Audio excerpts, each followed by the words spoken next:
Nate Smith Show. Before I get on out of here, I had to talk about a story that's very, very important. And albeit indirect, it involves Caitlin Clark. Updates in the ongoing WNBA CBA negotiations, and there is a brand new wrinkle to the storyline as it's been reported that there is a Saudi-backed basketball league that will be kicking off next season, and this could truly change everything. Hey, is this enough to entice Caitlin Clark?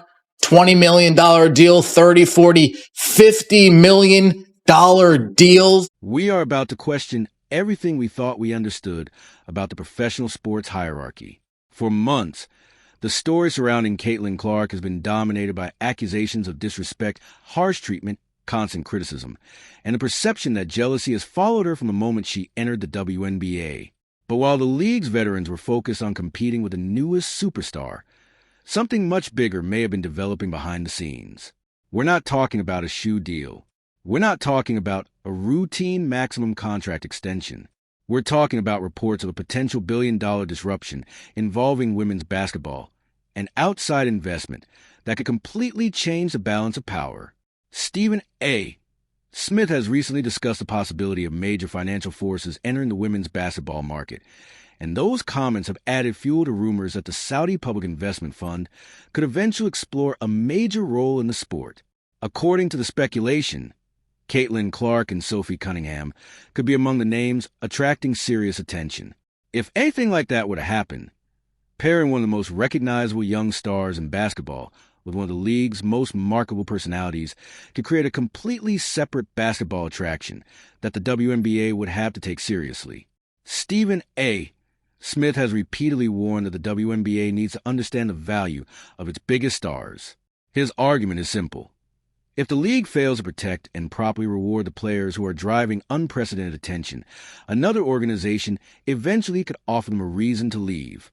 And if the money behind that offer is measured in hundreds of millions or even billions, the conversation changes immediately. To understand why these rumors have gained so much attention, you have to look at the person delivering the warning. When it comes to Caitlin Clark's treatment, Stephen A. Smith has been one of the loudest voices in the room. He has criticized the hard fouls, questioned the hostility surrounding Clark, and argued that the league has not done enough to protect the player who has brought an enormous amount of attention to women's basketball. Smith has pointed to moments involving Clark's commercial travel, the Kennedy Carter incident, and her absence from the Olympic roster as examples of what he believes has been a larger pattern. But now his message appears to be shifting from criticism to a much bigger warning. The market eventually corrects itself. And that is where the numbers become impossible to ignore. Caitlin Clark entered the WNBA on a rookie contract worth roughly $338,000 over 4 years, with her first-year salary around $76,000. To put that into perspective, some NBA players earned that amount in a matter of weeks. Meanwhile, Clark's arrival generated enormous attention with attendance, television audiences, merchandise sales, and overall interest in women's basketball receiving a major boost. The WNBA has long argued that compensation is connected to league revenue, television rights, sponsorships, and the overall economics of the business. But Clark's arrival dramatically changed the conversation. Suddenly, millions of additional eyes were watching. Networks were paying attention. Brands were paying attention. Fans were buying jerseys. And every one of those factors increased the value of the league's most recognizable stars. That is why the Saudi investment rumors are so explosive. The Saudi Public Investment Fund operates on a completely different financial scale from a traditional sports organization. Its involvement in golf demonstrated how quickly enormous amounts of capital can disrupt an established sports ecosystem. The LIV golf controversy showed what can happen when an outside financial force decides that it wants a seat at the table. The Saudis didn't simply enter golf quietly. They offered players enormous financial incentives, attracted some of the sport's biggest names, and forced the established system to respond. The PGA Tour eventually moved toward negotiations and cooperation after years of open conflict.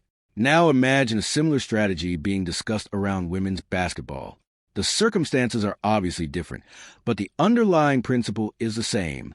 If an outside organization sees an opportunity to acquire major talent, build a new competition, and offer athletes substantially more money. The existing league cannot simply assume that every star will remain loyal forever. And that's where Caitlin Clark becomes so important. If the reports of a potential billion-dollar investment were ever to become reality, Clark wouldn't simply be viewed as another player. She would be viewed as a global sports asset. Her name recognition, massive fan base, television appeal, merchandise value, and ability to attract casual viewers would make her one of the most valuable pieces of any new women's basketball venture.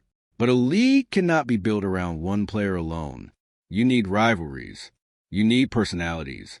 You need players who can generate conversation, even when Clark isn't on the court. That is where Sophie Cunningham enters the speculation. Why Cunningham? Why not another established superstar? The answer may come down to marketability. Sophie Cunningham has developed a recognizable personality both on and off the court. Her physical style, competitive attitude, social media presence, and growing fan base have made her one of the players who can generate attention beyond the traditional basketball audience. And from a marketing perspective, Clark and Cunningham would make an interesting combination. Clark represents generational basketball talent and enormous mainstream recognition. Cunningham represents toughness, personality, controversy, and the kind of competitive identity that can create a compelling rivalry. Put those two personalities together under a new basketball brand, and suddenly you have something advertisers can sell. That is why the rumored strategy has become such a fascinating possibility. The sports business is not built only on statistics. It is built on personalities, rivalries, storyline, television audiences, sponsorships, and ticket sales. And Caitlin Clark sells. Sophie Cunningham sells. Together, they could potentially become the faces of an entirely new basketball product. But now we have to discuss the most important question of all. Why would Clark even consider leaving the league she originally wanted to succeed in? If the WNBA had embraced her perfectly from the beginning, perhaps an outside offer would be easier to reject. But the reality is that Clark entered the league surrounded by enormous controversy almost immediately. During the Final Four, Diana Taurasi famously warned Clark about the reality she was about to face. The comments generated headlines because they were interpreted by many fans as a sign that the established generation understood just how disruptive Clark's arrival could become. Then came the games. Clark was knocked down. Clark was hit hard. Clark was pulled around the court. Clark absorbed physical contact that became a constant topic of conversation. The Kennedy Carter incident became one of the defining moments of the early Clark era, and Stephen A. Smith responded by asking a question that many fans were already asking themselves. Where was the protection? Why wasn't the league doing more to protect its biggest attraction? Those questions changed the conversation. Instead of simply discussing basketball, fans began discussing the relationship between Clark and the established WNBA culture. Some believed the veterans were simply competing at a high level. Others believed there was resentment toward the attention Clark received. Regardless of which interpretation you believe, one fact cannot be ignored. The controversy created even more attention, and attention creates leverage. This is where an outside offer becomes potentially dangerous for the WNBA. If Clark could theoretically move somewhere else, receive dramatically better compensation, receive luxury travel, become the centerpiece of a global marketing campaign, and have an organization build an entire product around her, the question becomes very simple. Why stay? There have already been attempts to lure Clark away from the WNBA. Remember Ice Cube's Big Three offer? Caitlin Clark was publicly offered a reported $5 million to play a limited number of games in a 3-on-3 league. At the time, she turned it down because her goal was still to establish herself in the WNBA and compete for a championship. But that decision came before years of intense scrutiny, relentless media attention, physical play, and constant debate about how the league was handling its biggest star. That doesn't mean Clark is leaving. It doesn't mean the Saudi rumors are confirmed. And it certainly doesn't mean a $1 billion offer currently exists.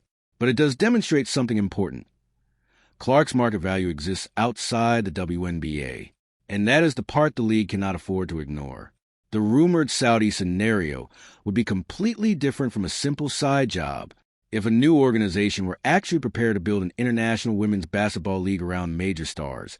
It could offer fewer games, premium travel, massive marketing support, and compensation that traditional league structures simply cannot match. Ice Cube demonstrated that there is a market for alternative opportunities. Saudi-backed sport investments have demonstrated that enormous capital can transform established competitions.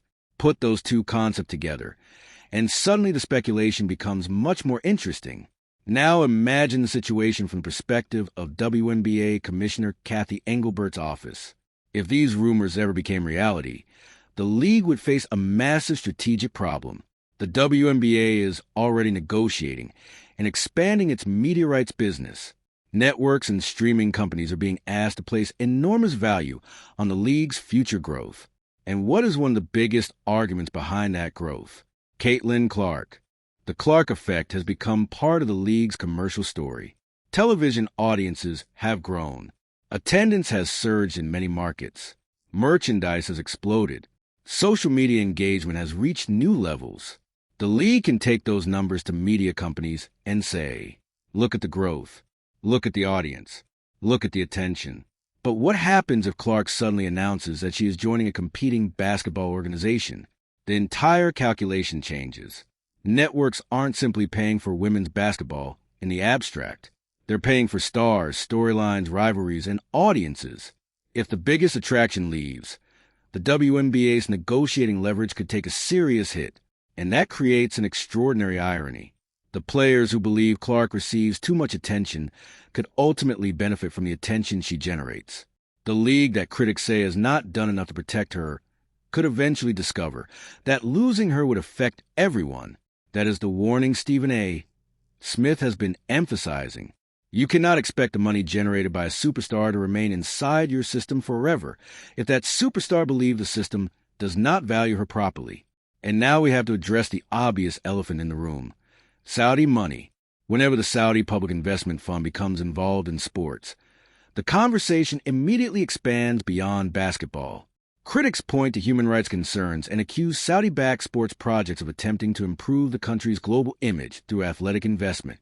That criticism has already surrounded LIV Golf and the Saudi Pro League. But here's the uncomfortable part for professional athletes. Morality and economics are not always aligned. When an athlete is offered a dramatically larger contract, the decision becomes personal. For years, women athletes have fought for better compensation, better travel, better facilities, and greater respect. So, if an organization suddenly appeared offering enormous financial opportunities, can anyone realistically assume every player would automatically say no? Fans might argue about it. Analysts might debate it. Commentators might condemn it. But history tells us that money changes sports. Golf demonstrated it. Soccer demonstrated it. And now women's basketball could potentially become the next major battleground. The biggest question isn't whether a Saudi-backed women's basketball league definitely exists. There is no confirmed evidence here that Caitlin Clark or Sophie Cunningham has agreed to such a move. The bigger question is whether the WNBA is prepared for the possibility that someone with far greater financial resources could eventually come knocking. Because if that happens, the conversation will no longer be about one technical foul, one hard foul, one controversial interview, or one veteran versus one rookie. It will be about leverage. It will be about money. It will be about who controls the future of women's basketball. And most importantly, it will be about whether the WNBA can keep the stars who are driving its next era. Caitlin Clark has already changed the economics of women's basketball simply by entering the league. Sophie Cunningham has become one of the personalities generating attention around it. And if the rumors surrounding outside investment ever become reality, the WNBA could suddenly find itself facing the exact situation established sports leagues fear most: a competitor with enough money to make their stars think twice. That's why this story matters. Because the future of women's basketball may not be decided only inside the WNBA. It can be decided by whoever is willing to write the biggest check.